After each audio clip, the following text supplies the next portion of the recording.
siang, Romo Benis Theo. Siang hari ini kita meminta agar Romo bisa menjelaskan persoalan-persoalan kita seputar perjuangan untuk menegakkan kembali Pancasila. Untuk pertama kali ini kita ingin mengetahui bagaimana analisa Romo, apa yang menjadi tantangan terberat bagi Pancasila dewasa ini.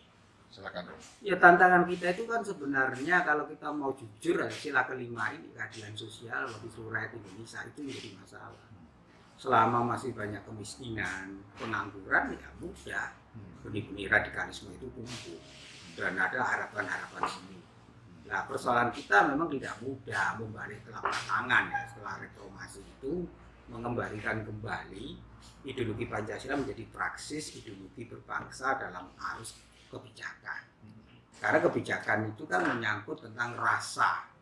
Jadi bagaimana rasa ketuhanan, rasa kemanusiaan, persatuan, rasa kerakyatan dan keadilan itu menjadi bagian dari pemangku pengambil kebijakan dan masyarakat. Nah, di sini persoalan kita. Jadi persoalan kita itu adalah bagaimana membangun keseimbangan antara negara, dalam arti pemerintah buat regulasi, pasar itu mekanismenya bagian ekonomi, dan warga. Nah, keseimbangan ini yang harusnya di tengah. Jadi kalau kita bicara tentang aplikasi Pancasila, ya bagaimana Pancasila itu menjadi ideologi bangsa. Saya matiin aja ya, saya tengahkan terus. Ideologi bangsa yang secara praktis mampu memberikan titik temu itu. Titik temu antara negara dalam arti pemerintah, pasar, dan warga. Jadi Pancasila itu harus menjadi titik temu. Lah, keadilan itu terjadi ketika ada titik temu. Titik temu antara pemerintah, pasar, dan warga. Nah, di sini persoalannya. Nah, persoalan sekarang mau tidak mau ini kan warisan. Warisan dari pemerintahan masa lalu yang korup, pemerintahan masa lalu yang dalam pengertian Pancasila tidak diaplikasikan dalam kebijakan. Nah, sekarang tantangan itu bagaimana mengaplikasikan itu tidak mudah. Karena sudah menyangkut sebuah proses birokrasi yang sudah turun-temurun. Nah, ini membutuhkan yang namanya sebuah terobosan-terobosan. Nah, terobosan-terobosan ini bisa kita lihat bagaimana ketika pemimpin memiliki kebijakan. Contohnya Risma, itu jelas sekali. Ketika dia dipercaya Menteri Sosial, dia menjalankan pasal 34 itu, fakir miskin dan terlantar dipelihara negara. Kan itu aplikasi Dari Pancasila. Dari Pancasila, Pak Jokowi mencoba menjalankan sila ketiga dan sila kelima dengan pembangunan infrastruktur luar Jawa.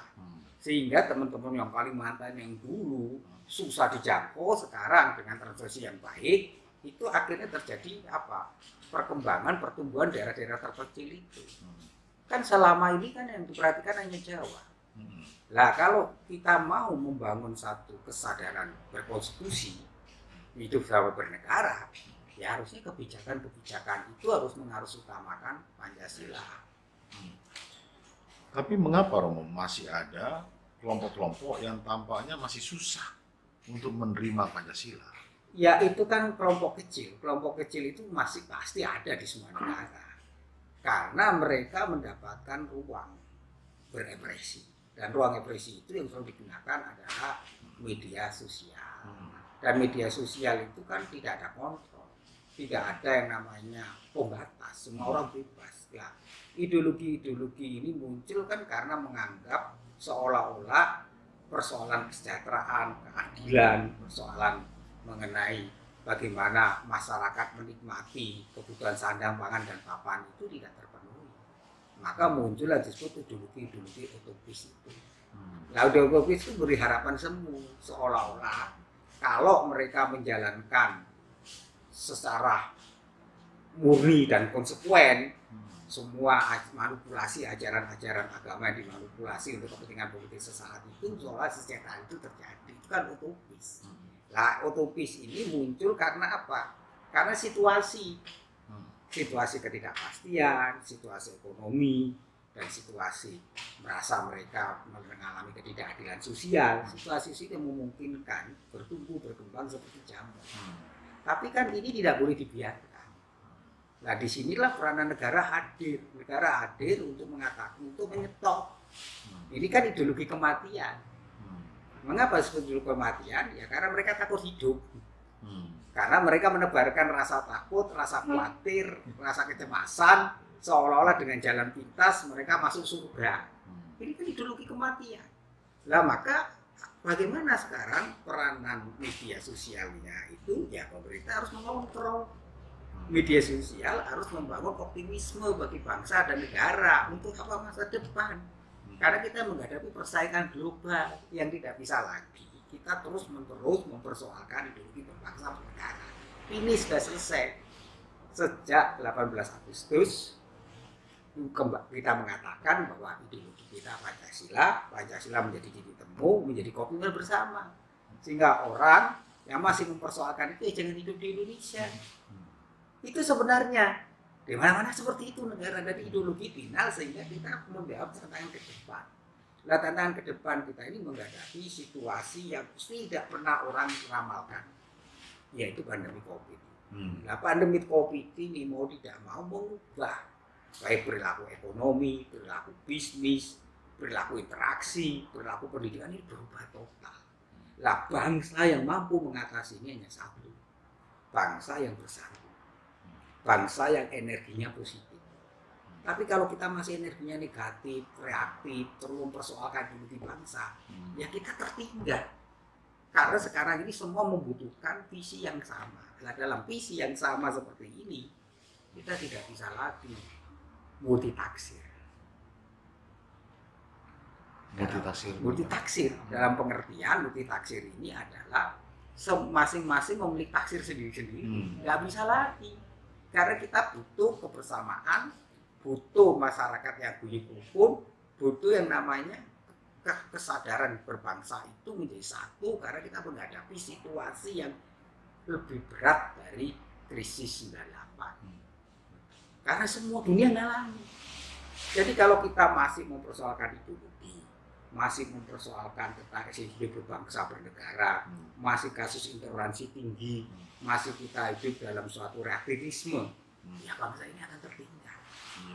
Jadi kita nggak bisa lagi hidup dalam reaktivisme, apalagi hidup dalam lingkaran keterpengaruhan. Akan nilai-nilai misalnya radikalisme, nilai-nilai yang mengancam kesatuan, kuat, kebencian, teror terus-menerus, itu kan reaktif. Nggak bisa lagi. Tapi kita harus membangun sekarang optimisme. Nah, untuk itu kita butuh bersatu. Maka Pancasila itu menjadi final di sini. Jadi sudahlah, kita sekarang ayo aplikasikan Pancasila dalam menghadapi situasi pandemi COVID ini. Mana tadi Romo yang menurut Romo yang lebih utama antara soalan pertama, persoalan keadilan yang belum bisa kita ciptakan, atau negara harus mengontrol? Ya, dua-duanya nggak bisa. Negara itu mengontrol dalam arti membuat regulasi. Regulasi untuk menciptakan keadilan itu bisa tercapai. Tapi kan regulasi ini membutuhkan situasi stabilitas politik. Supaya apa? Investasi tumbuh, ekonomi bergerak. Tapi kalau kita tidak stabil, masih polemik terus-menerus, pro kontra, tidak menimbulkan suasana yang damai sejahtera, ya bagaimana orang mau datang? Bagaimana investasi mau tumbuh? Dan bagaimana bangsa ini menatap ke depan? Di semua negara, sekarang kesadaran kita adalah masing-masing negara itu menyelamatkan dirinya. Bagaimana bisa mereka untuk tetap menjadi superpower. Struggle dalam berarti mereka bisa bertahan, survive itu bisa bertahan, maka mereka bersatu, nggak ada. Semua. Karena masing-masing menyelamatkan dirinya. Wong situasi ekonomi semua minus. Nah, untuk bisa membumikan nilai-nilai Pancasila di tahun 2021 ini, apa yang menjadi prioritas yang harus dilakukan oleh negara?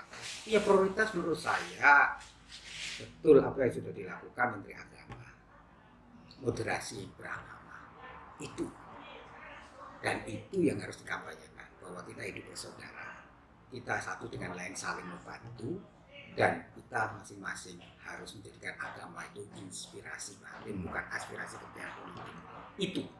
Dan itu kalau itu berjalan akan damai sejahtera, maka akan terciptanya stabilitasan politik, maka ekonomi akan bertumbuh berkembang. Jadi membumikan Pancasila itu salah satunya adalah bagaimana beragama yang moderat. Itulah nilai sila pertama ketuhanan yang Maha Esa yang dikatakan Bung Karno, yaitu agama yang berkebudayaan. Berkebudayaan itu belas asih, saling cinta menyinta, saling peduli satu dengan yang lain, bertengkar rasa, saling hormat menghormati, kan itu.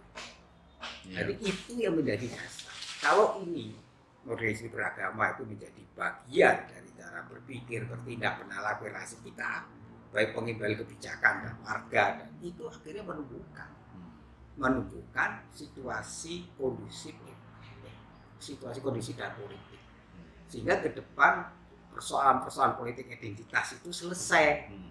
Kalau ini selesai, ya maju bangsa ini. Tapi kalau masih politik identitas, nggak akan pernah maju. Bangsa kita ini kan ingin ada orang atau figur yang bisa menjadi teladan. Tapi sekarang ini kebanyakan orang menilai bahwa orang yang bisa diteladani ini sangat minim. Justru banyak pejabat yang tidak bisa mencerminkan nilai-nilai Pancasila. Menurut Romo gimana? Ya problemnya kan karena yang ditampilkan di publik kan yang ada kasus. Nah ini problem kita. Karena nggak adil juga, banyak orang kok yang ikon Pancasila, orang-orang yang berbakti bagi bangsa itu jutaan daripada satu dua kasus. Tapi media itu kan bad news. Bagaimana berita yang jadi kontroversial yang harus ditekankan. Nah ini nggak adil, gitu loh. Jadi kalau yang dilihat hanya penangkapan KPK terus, ya bangsa ini jelek terus. Padahal banyak orang-orang baik lah. Bagaimana menggeser ke depannya? Media itu harus menampilkan orang-orang baik. Ada jutaan orang baik. Dan orang baik ini harus dikenalkan, dipublikasikan, dan itulah menjadi pilihan kita alternatif. Banyak kok. Bisa Romo sebutin siapa-siapa yang bisa menjadi contoh untuk bisa? Ya banyak. Ada Bu Risma, ada Kasat, kan kelihatan Andika yang berjiwa nasionalis. Ada banyak, ada Panglima, ada Kapolri, kan banyak yang tegas. Dan hampir semua pegawai-pegawai itu sebagian besar kan berbakti. Ya kasus korupsi kan kalau kita hitung berapa persen yang kena tertangkap tangan yang melakukan. Mengapa itu terjadi? Ya karena sistem korupnya itu. Kenapa sistem korupnya? Karena biaya politik tinggi. Coba kalau nanti mereka berpikir biaya politiknya nggak tinggi, misalnya bagaimana kampanye dibuat efisien, dibuat TV publik, sehingga mengurangi biaya ini, bisa kok.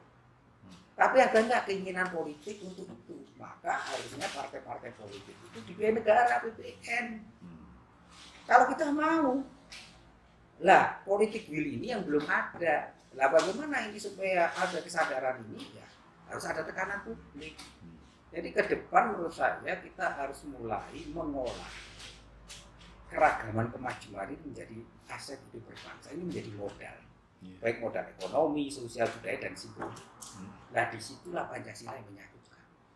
Jadi kalau kita menjalankan moderasi beragama, agama menjadi inspirasi batin, bukan aspirasi kepentingan.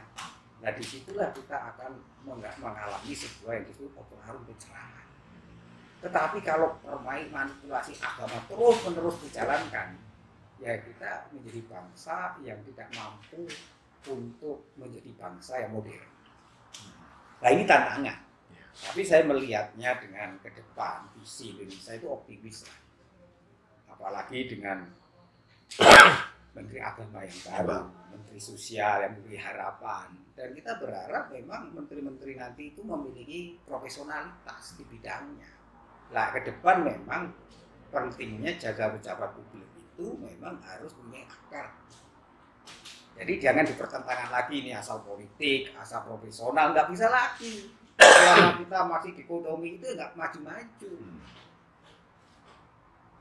Kemudian tentang BPIP Romo, bagaimana ya caranya supaya BPIP ini bisa benar-benar operasional sampai di daerah-daerah dan dirasakan oleh seluruh rakyat?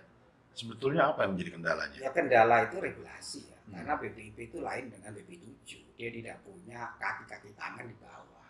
Maka BPIP harus membangun sinergi dengan lembaga-lembaga terkait. Misalnya mendirikan Panca Mandala. kerjasama dengan Kementerian Dalam Negeri dan kementerian yang lain terkait. Jadi bagaimana membangun, dan kedua bagaimana BPIP memanfaatkan teknologi di komunikasi. Jadi BPIP misalnya sekarang membuat film animasi, itu kan ditonton jutaan orang. Jadi salah satunya bagaimana Pancasila itu menjadi praksis sehingga gampang diterima oleh anak-anak milenial. Jadi memang ke depan BPIP nggak bisa lagi seperti dulu. Anak-anak kan nggak mau didoktrin. Anak-anak nggak mau dikursusi, akan lari mereka kalau dikursusi seperti itu. Jadi memang ke depannya itu nggak mungkin lagi, maka harus menggunakan sebanyak mungkin sarana-sarana media sosial, media kreatif, bagaimana membuat sebuah hal yang menarik. Maka mau tidak mau BPI harus merangkul. Merangkul siapa? Orang-orang yang memiliki follower banyak, ini realitas. Orang-orang yang mampu mempromosikan misalnya moderasi, mempromosikan toleransi, mempromosikan kebersamaan, persaudaraan, mempromosikan orang-orang yang bekerja untuk pelayanan publik, ini bagian dari ikon. Nah, memang dirasakan itu kan ketika proses pembatinan nilai itu kan nggak bisa 1-2 tahun. Nah, yang penting menurut saya bagaimana pendidikan moral Pancasila itu diajarkan kembali. Dan upacara bendera itu tiap hari Senin ada. Nah, ini pentingnya regulasi. Nah, kita berharap Menteri Pendidikan dan Komisi 10 Pendidikan itu merevisi Undang-Undang Sidiknas sehingga materi pendidikan moral Pancasila masuk dalam pendidikan sehingga menjadi kewajiban lagi. Tanpa itu ya repot. Dan kedua, Menteri Pendidikan mulai kembali mengajarkan lagu-lagu kebangsaan itu hingga Sabtu Minggu. Setiap hari Senin ada upacara. Paling 25-30 menit. Rasa itu ada lagi. Di semua negara juga sama. Nah, ini yang dilupakan. Jadi reformasi itu tidak berarti sesuatu yang baik itu ditinggalkan. Ini kesalahan kita. Jadi menurut saya terus yang ke depan memang BPIP harus aktif mengajak kerjasama semua lapisan. Misalnya kita dengan Kementerian Perempuan kemarin kerjasama tentang Hari Ibu. Tapi Hari Ibu itu bukan Mother Day, tapi Ibu Pejuang Bangsa, mengenalkan pahlawan-pahlawan bangsa. Itu kan bagian dari sebuah dekonstruksi sejarah yang selama ini dilupakan orang. Sehingga orang tidak lagi tahu bahwa Panglima Hayati, Panglima Perang, itu nggak ada persoalan. Remesera, Ratu Sima, itu kan nggak ada masalah. Jadi sejak awal Indonesia itu tidak mengenal diskriminasi perempuan. Perempuan jadi panglima perang, pemimpin bangsa dan bahkan raja. Tapi mengapa itu akhir-akhir dipersoalkan? Ya karena kita tidak memahami sejarah. Jadi bagaimana sejarah itu dibuat lebih populer, lebih dikenalkan publik, dan orang menjadi paham. Nah, kita mengalami kekosongan generasi seperti ini.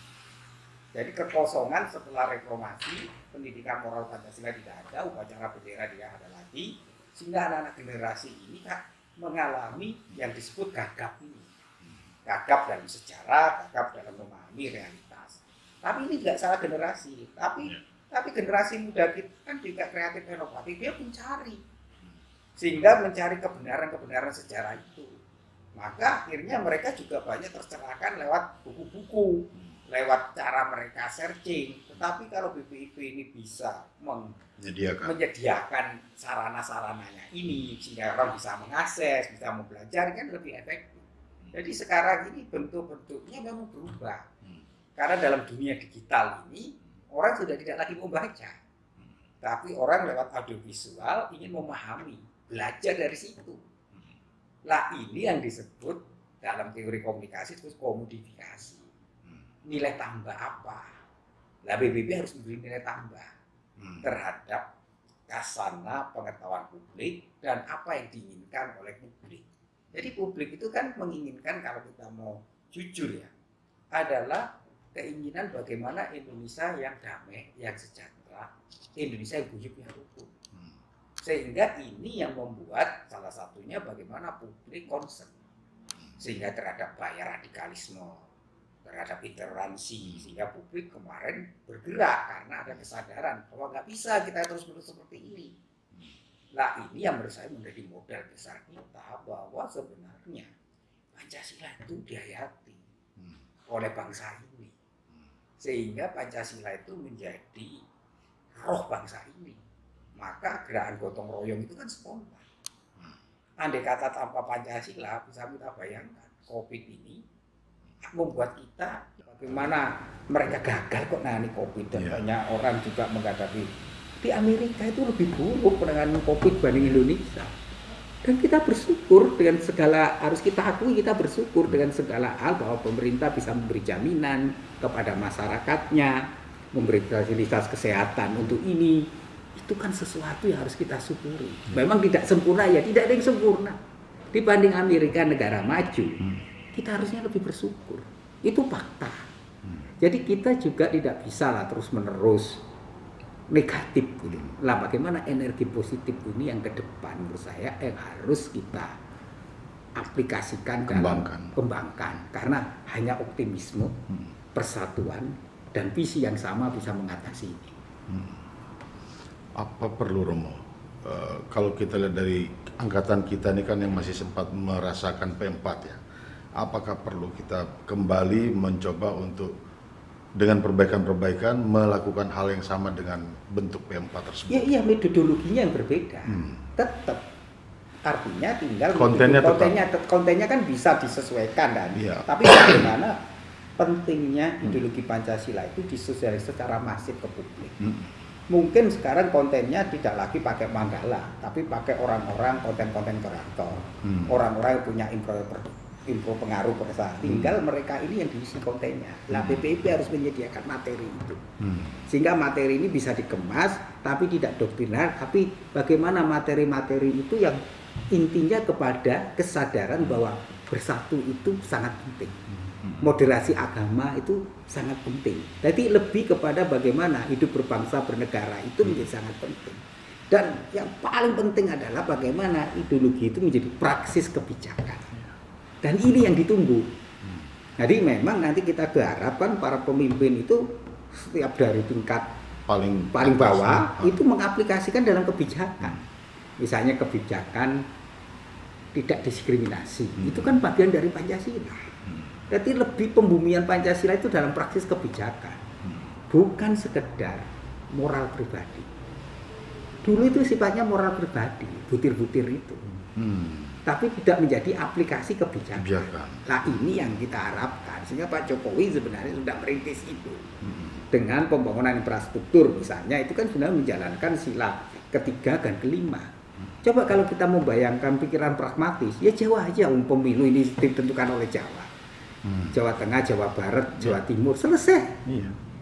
Jujur aja kan. Kalau kita mau bicara tentang pragmatis politik, jadi nggak mikirin luar Jawa, tapi dengan pembangunan infrastruktur luar Jawa, bagaimana luar Jawa menjadi sekarang ekonomi menjadi bertumbuh. Memang ada persoalan, ya, tidak mungkin lah tanpa ada persoalan. Tapi yang penting role-nya udah jalan, role modelnya. Lah tinggal bagaimana kita menjaga demokrasi ini. Lah demokrasi ini ya memang role-nya Pancasila. Lah ini dicari model yang cocok gimana? Apakah model seperti ini cocok atau tidak lah ini yang harus dipikirkan dan ini kan butuh sebuah ruang di mana kita saling memberikan ide gagasan untuk apa melengkapi dan mengoreksi yang kurang. Misalnya demokrasi kita kalau memang biayanya mahal, bagaimana mengurangi biaya mahal itu sehingga nilai-nilai Pancasila itu berjalan, musyawarah mufakat itu tercapai. Sehingga ada rasa keadilan dan bagaimana keterwakilan daerah itu sangat penting. Soal ini Romo, soal demokrasi tadi ya, yang Romo katakan tadi. Menurut Romo ini kira-kira pemilihan langsung yang kita lakukan selama ini kira-kira memperkuat atau melemahkan Pancasila? Ya kita melihat dulu, bisa memperkuat, bisa melemahkan. Bisa memperkuat kalau para pemilihnya itu, para anggota-anggota parlemen, pilihan bupati, wali kota, gubernur itu mengaplikasikan Pancasila. Maka perlu ada regulasi. Lah di sini BPIP bekerja sama dengan KPU dan Bawaslu untuk ini. Bagaimana nantinya ideologi Pancasila itu menjadi praksis kebijakan. Itu nanti bisa dilihat dalam paparan visi misinya kepala-kepala daerah itu. Harusnya itu yang diuji publik. Karena beberapa calon-calon dan berhasil menjadi bupati atau menjadi wali kota, bahkan mungkin gubernur, itu mereka justru pikirannya itu mendukung yang Lah, itu, intoleransi. ya itu karena mereka menjadi dukungan publik. Itu memanipulasi agama itu ya ada ya karena menyebutnya politik identitas. Tapi kalau politik identitas tidak laku ya dengan sendirinya akan berubah. Lah maka sekarang bagaimana ruang publik itu mempromosikan nilai-nilai Pancasila itu menjadi kehadapan publik. Jadi kalau dia menjadi kehadapan publik, dia menjadi kehadapan politik. Kalau dia menjadi partai, dia harus mengacu pada itu. Jelas kan? Tapi kan ini problem dari sebuah transisi demokrasi. Yang memang masih berproses. Harus proses. Dan akhirnya saya yakin akan kembali. Ketika nantinya akan muncul pemimpin-pemimpin yang visioner. Ya sekarang mulai muncul bahwa kemajemukan keragaman kan luar biasa. Coba ketika Pangdam Jakarta bertindak, banyak orang mendapatkan pujian. Itu kan menunjukkan bahwa keragaman kemajemukan itu yang dulu tertidur sebenarnya banyak dukungan. Tapi sebelum Pangdam kan itu didahului oleh Nikita Mirzani. Nah, ya artinya kan ketika orang punya Hmm. keberanian, ini kan dalam situasi yang dalam teori komunikasi kan teori keheningan. Orang itu takut bersuara karena menunggu siapa yang punya menunggu kebuntuan untuk bersuara itu. Ini kan selama ini kan orang merasa takut. Kalau bersuara nanti mereka jadi masalah. Tapi muncul orang yang berani sehingga spiral keheningan itu diputus, malah bergerak. Ini sudah lama orang menunggu itu. Jadi kan sebenarnya kan ini membuktikan orang cinta Pancasila itu besar. Ya, tapi selama ini menunggu. Nah, dalam spiral keheningan itu mereka memang seolah-olah senyap, tidak punya keberanian, menunggu orang yang punya keberanian bergerak, baru setelah itu tidak ada masalah kok, baru bergerak. Nah, sebenarnya ini menjadi satu refleksi kita bahwa sebenarnya orang cintai Pancasila itu luar biasa. Hanya berbagai kalangan, hanya saja karena tidak ada stimulus. Sehingga bukan tidak ada stimulus orang yang punya keberanian bergerak. Nah, sekarang jangan seperti ini lagi kan. Bagaimana itu dijadikan habitus bangsa. Kalau dia menjadikan Gus Einstein cara berpikir, bertindak, benar berrelasi, maka dia dibatinkan dalam perilakunya. Ya, nah ini yang harusnya. Jadi sebenarnya tanpa ini nggak ada gunanya. Maka kita berharap nantinya Pancasila itu harus diinternalisasi dalam seluruh aspek kehidupan. Dia bukan jargon. Ya, bukan jargon. Ini yang sekarang ini. Jadi BPIP harus mampu itu menginternalisasi Pancasila dalam praktek hidup berbangsa dan para penyelenggara negara. Kalau tidak, nggak ada artinya. Ya. Jadi selain misalnya ada Risma, ada Kasat, ada berbagai macam figur-figur itu. Pangdam, ya. Banyak loh banyak figur. Ada juga orang seperti kayak Nikita yang kemudian punya peran strategis. Ya. Artinya orang-orang itu ada. Maka orang yang tadi sekarang ini bagaimana internalisasi. Bukan lagi ukuran itu moral yang abstrak.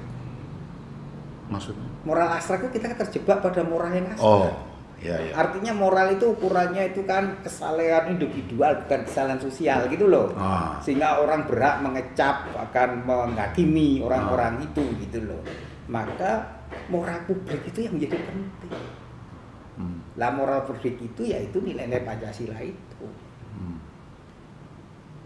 Kedepan ini BPIP mungkin perlu memberikan berbagai macam penghargaan pada figur-figur itu. Iya sudah 3 tahun ini ikon Pancasila kan selalu kemarin 75 itu akan tiap tahun memberi penghargaan terhadap mereka yang memperjuangkan nilai Pancasila dalam kehadapan publiknya, baik pendidikan, kesehatan, volunteer, analis, orang-orang yang penemu baru, banyak orang-orang hebat di Indonesia. Hanya orang-orang hebat itu kurang ditampilkan ke publik. Dan BPIP kemarin menampilkan serial orang-orang hebat. Dalam dialog Hari Ibu misalnya. Ya, di Hari Ibu. Itu besar-besaran. Karena BPIP ingin memberikan penghargaan kepada orang-orang hebat itu. Nah, kita ini kurang. Jadi kalau kita mau bicara Pancasila prestasi, bicara Pancasila kemajuan, bicara Pancasila moderasi, orang akhirnya menjadikan bukan jargon tapi aplikasi. Betul. Lah ini yang kita harapkan. Jadi kita berharap renan media sosial, TV-TV publik channel itu mempromosikan nilai-nilai Pancasila seperti itu.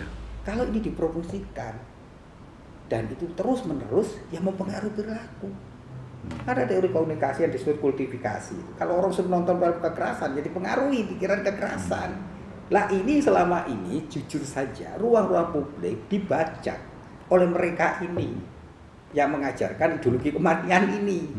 Dan ini yang akhirnya mengubah perilaku seseorang. Jadi kita ini berdosa semuanya karena membiarkan itu terjadi gitu loh. Maka ke depan ya harus digandeng. 3 hal pokok, pemerintah, pasar, dan warga. Ini harus bersinergi.